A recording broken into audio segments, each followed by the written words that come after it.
Kritikal ang tensyon at talaga namang mainit pa sa mainit sa ihi ng kambing na may UTI ang tunggalian ng ating inang bayan at bansang Japan. Simula pa ito noong angkinin at sakupin ng ating lupang sinilangan ng mga tampalasang Hapon, gawing alipin, lapastanganin ng mga kababaihan at parusahan ng ating mga kababayan, hanggang sa madala natin ang mga alitan na ito sa pakikipaglaban ng kanya-kanyang mga mandirigmang boksidor sa ibabaw ng lona at ang sapawan sa kung ano ba talaga ang mas masustansya sa sushi kontra sa kamote, balinghoy, kangkong, kalbo, sitaw, bataw, patane, bunay, sinukmane at kulane. Lalong-lalo na ng pinaputok ni Cuadro Alas, angas ng Pinas, ang fuse ng mga Hapon matapos nitong angasan at lapastanganin ng kanilang pambatong tinaguriang halimaw ng mga Hapon sa pinakabrutal, barubal at walang karespe-respetong pamamaraan na walang iba kundi si Naoya the Monster Inoue. Inoue!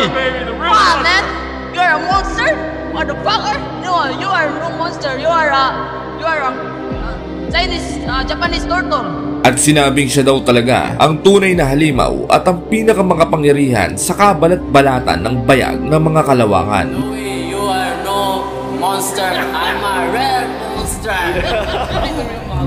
Ngunit paglipas nga po ng panahon mga kaibigan, magmula pa ng mangibabaw ang mga Pinoy sa larangan ng boxing nang ang ating pambansang kamao Manny Pacquiao ay lumalaban pa at nangangulelat sa larangan ang ating mga boksidor na mandirigmang Pilipino, at ang nooy hindi mabilang sa mga daliring mga kampyon natin ay tila naging pira-pirasong pityo na lamang ng manok na unti-unting pinapapak na lamang ng mga may anger management na garapata at may polio na uang. Subalit sa kabila nga po ng unti-unting pagkaubos ng ating mga mandirigmang halimaw ay siya namang pag-usbong ng mga panibagong mananabas at patuloy nga po ang paghahanap sa panibago at susunod na magsusuot ng mahiwagang tsinelas ni Manny Pacquiao ng Philippine Boxing Society. Isa nga po sa binabantayan at talaga namang pinapanagong alikansyang baboy sa larangan ng boxing ang tinaguriang Sip-Sip Poso Negro ng Philippine Boxing Organization, Richard Pumikpik, dahil di umano ay mahihimatay ka daw kapag tinamaan ka ng mga kamao nito. Nasing lakas daw ng palo ng disingkong kalaykay na gawa sa kamoting kahoy na may 100 bilyon, trilyong, bilyon pamilya ng anay. Ikaw ba naman hampasin na nga ng kamote na nga, kahoy pa, ay ewan ko na lang. Pambihira at talaga namang may lakas, kunot ng nguya-nguyan at potensyal ang boksingero nating ito mga kaibigan. Dahil bata pa lamang ito ay talaga namang bugbog ang mga trabaho at pampatayang mga ensayo na agad ang ginagawa nito sa buhay. At dahil nga po sa tindi ng mga aktibidad sa buhay ng ating bidang halimaw na ito mga kaibigan, ay talaga namang sobrang naging natural na lamang sa kanya ang pagiging makapangyarihan.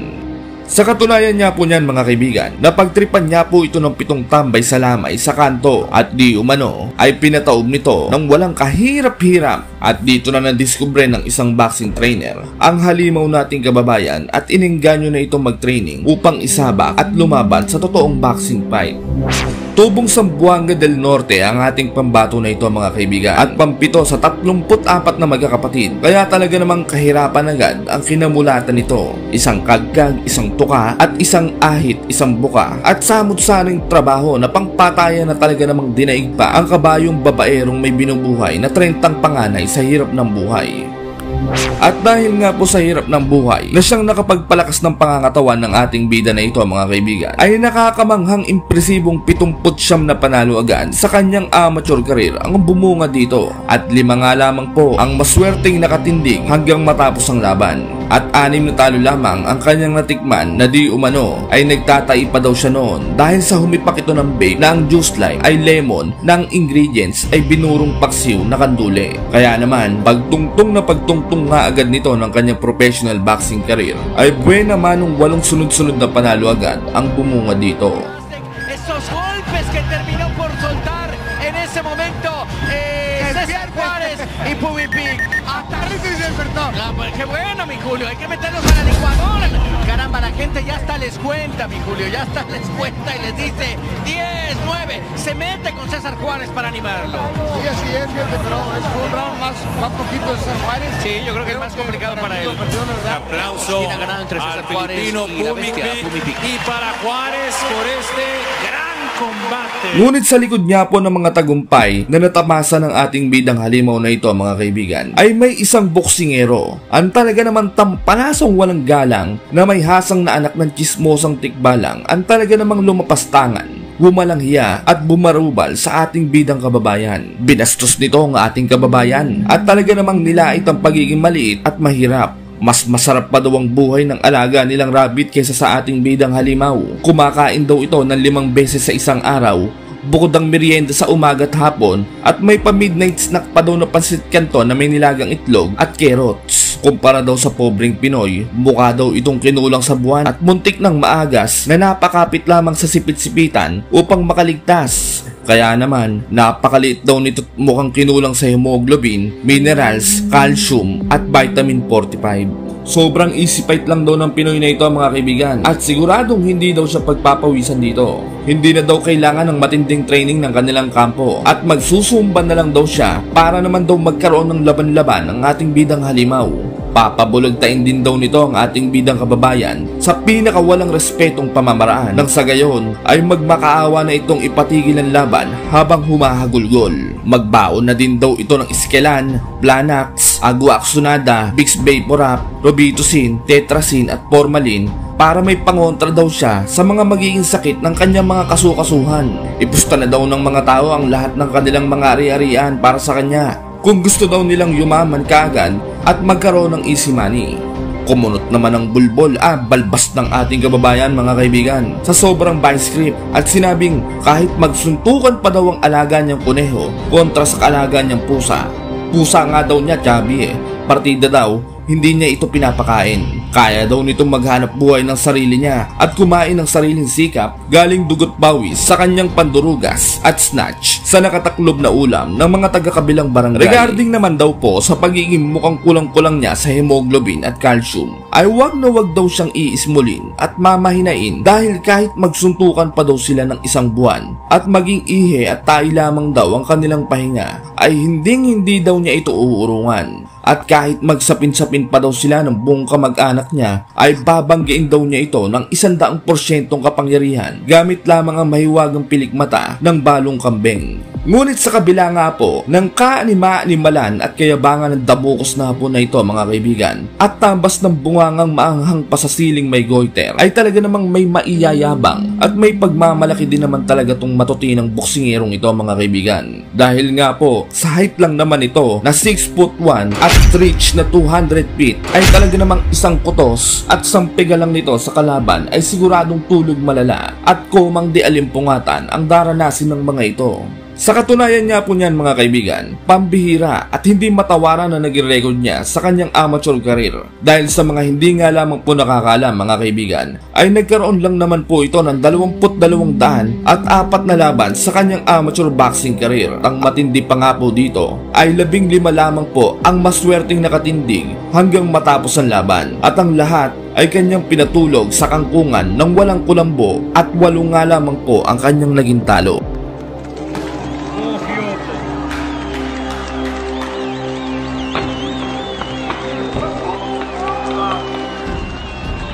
At ang isa pa nga po sa pinakamalupit na karanasan ng higanteng hapon na ito mga kaibigan, ay pinabulog talang naman ito ang legendary boxer ng mga Cuban na si Guillermo Rigondo, na tirador ng dinaing na kabayo ng 2 beses.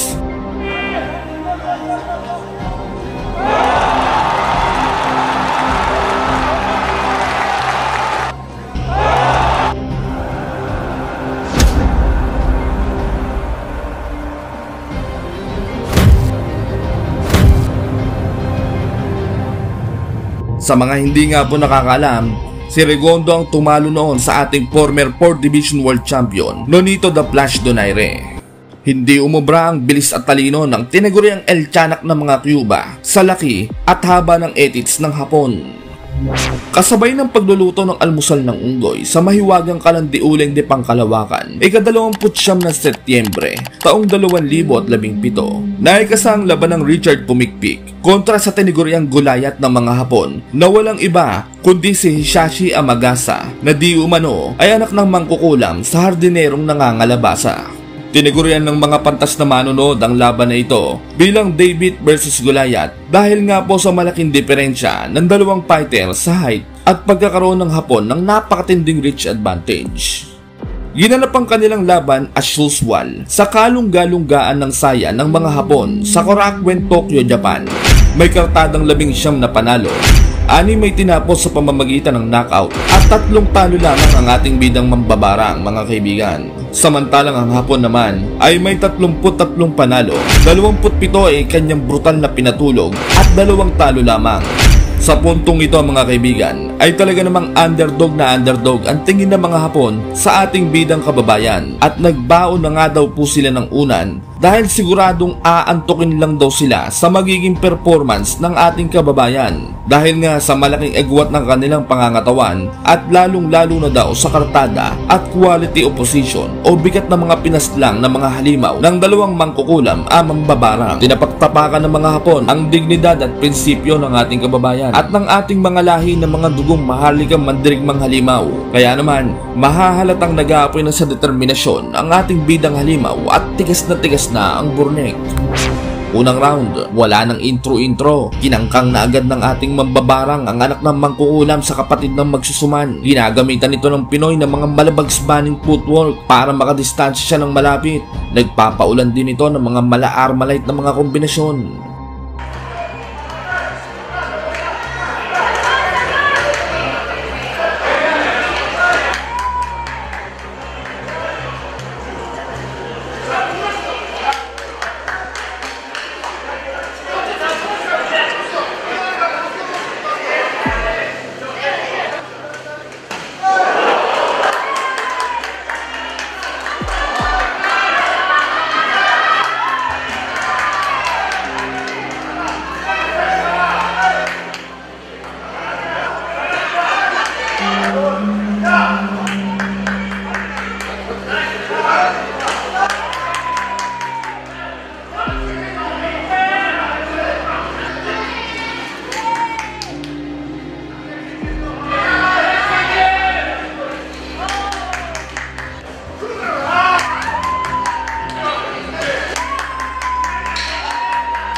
Round 2, ang liligalig ng mga fans ni Amagasa, grabe. Para mga nasa sabungan sa palengke. May nagkakarekrus madyong tong it's bingo, baklay, suklay, kalaykay, saklay, color game at rugby Kaya parang pinanghihinaan na tuloy ng loob ang ating bida mambabarang Ngunit buti na lamang, nagdala ng champion sa tagisan ng chismisan ang kampo ng ating Pinoy fighter. Nangingibabaw ang bunganga nito at talaga namang napakatinis ng boses. Na mahiya mo naka-mic in na megaphone sa pawang daan-daang bilyon-bilyon trilyon mga fans ng Hapon Samantala, kumikisi-kisi na rin ang Hapon at ang Pinoy ay tuloy-tuloy pa rin sa pangkakangkang sa Hapon na mahiya mo single mom na kunehong nakarobus.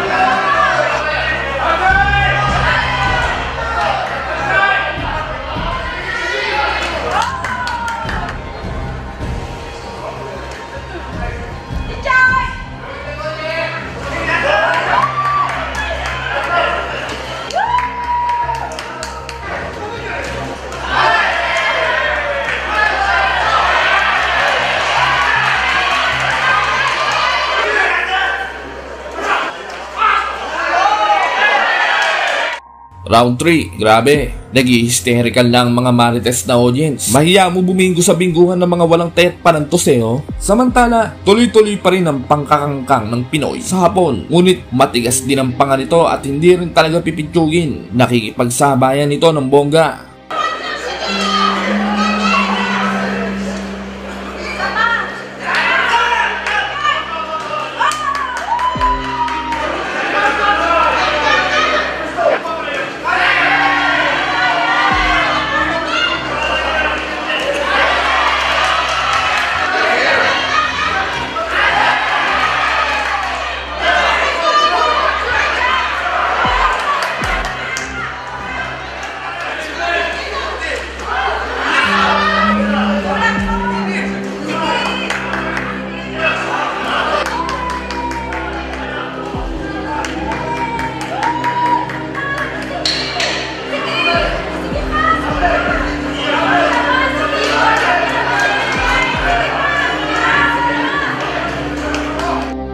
Round 4, parang disusing laruan ng Pinoy, grabe. Sugod na sugod. Samantala, palakas ng palakas lalo ang hiyawan ng mga Marites.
Round 5, parang nangangamatis na ang kanang pisngi ng Hapon. Parang may nakabukol na rambutan na sa gilagid oh. Samantala, mahahalatang lumalamang na ang Pinoy sa mga patama.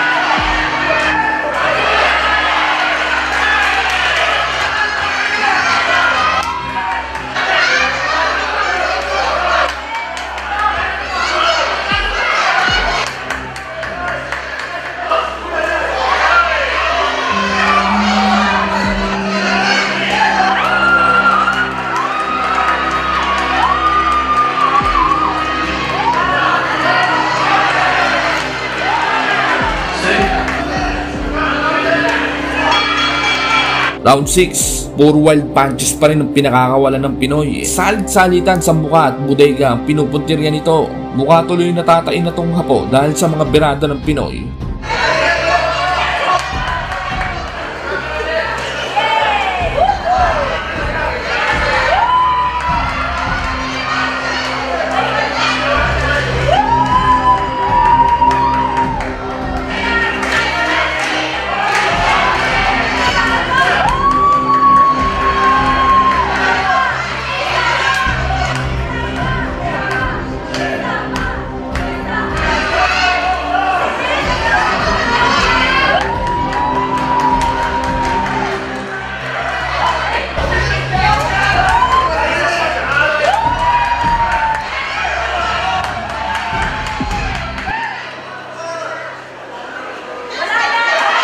Round 7, grabe ang stamina ng Pinoy, parang hindi nauubusan ng gasolina. Talagang suntok dito, suntok doon, banda rito, banda roon. Halatang batak sa kamote, dating oh.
Round 8, napapasimangot na mga Hapon dahil ang inakala nilang pipitsuging underdog na Pinoy ay malalayong palang uhaw na uhaw sa laman ng MILF na botyang baboy.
Round 10. Grabe talaga ang gasolina ng Pinoy. Parang nakatalbos at malunggay chips ang dating Kung ganun ba naman ang lahat ng Pinoy boxer natin ngayon, ay malakas ang tsansa natin sa loto.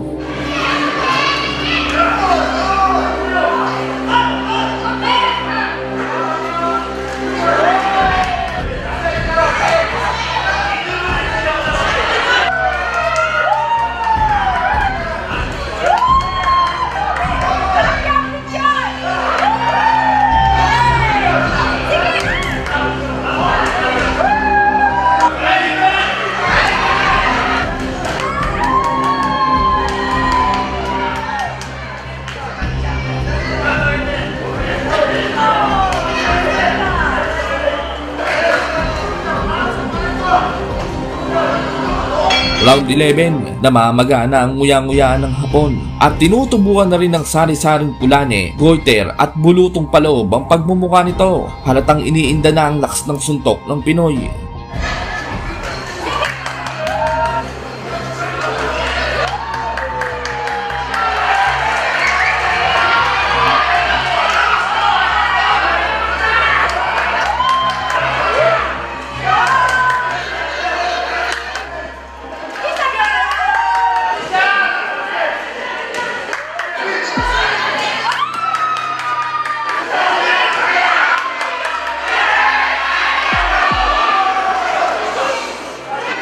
Final round. Dito na ipapalamon ng Pinoy ang lahat ng kaangasan at kayabangang pinagsasabi ng Hapon bago ang kanilang laban.